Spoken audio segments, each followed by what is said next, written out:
1924年，马龙·白兰度出生在美国内布拉斯加州奥马哈市一个支离破碎的家庭。他的父亲老马龙是个冷酷无情的推销员，经常酗酒家暴；母亲多罗西则是个小有名气的戏剧演员，却因酗酒和精神问题无法正常工作。在这种扭曲的环境下长大的白兰度，从小就展现出叛逆的性格。1943年，19岁的白兰度被父亲送到军校，却因屡次违反纪律被开除。他辗转来到纽约学习表演，师从方法派大师李斯特拉斯伯格。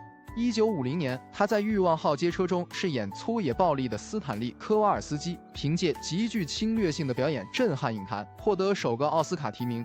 1954年，他在《码头风云》中饰演前拳击手特里马洛伊。为了这个角色，他不仅增重15公斤，还专门在纽约码头和工人同吃同住3个月。这部电影为他赢得了第1座奥斯卡最佳男主角。然而，伴随着演艺事业的成功，白兰度的坏名声也开始在好莱坞蔓延。他经常迟到数小时才到片场，拒绝背诵台词，随意更改剧本，甚至会在拍摄时故意激怒对手戏演员，以求更真实的表演效果。1962年拍摄《叛剑：喋血记》时，他的任性行为导致拍摄周期延长9个月，预算超支600万美元，几乎让米高梅公司破产。此后10年，他因难合作的名声几乎无戏可拍。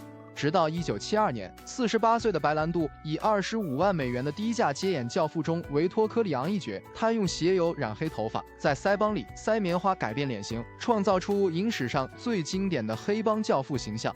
这个角色不仅让他获得第2座奥斯卡奖，更让他的演艺生涯重获新生。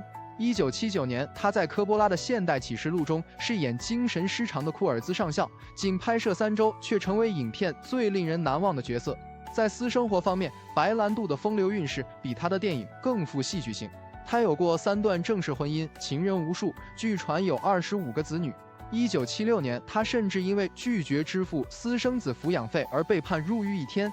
1990年，他的长子克里斯蒂安在家中枪杀了同父异母妹妹切娜的男友，被判10年监禁。而深受打击的切娜在1995年选择自杀，年仅25岁。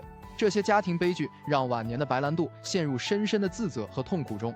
他开始暴饮暴食，体重一度达到140公斤，还因投资失败欠下巨额债务。2004年7月1日，这位定义了方法派表演的一代巨星，在洛杉矶的医院中孤独离世，享年80岁。从破碎的童年到影坛巅峰，从风流情史到家庭悲剧，白兰度的人生就像他最经典的角色一样，充满矛盾和张力。正如他在自传中写道：“我一生都在寻找父亲从未给过我的爱，却在这个过程中伤害了所有爱我的人。”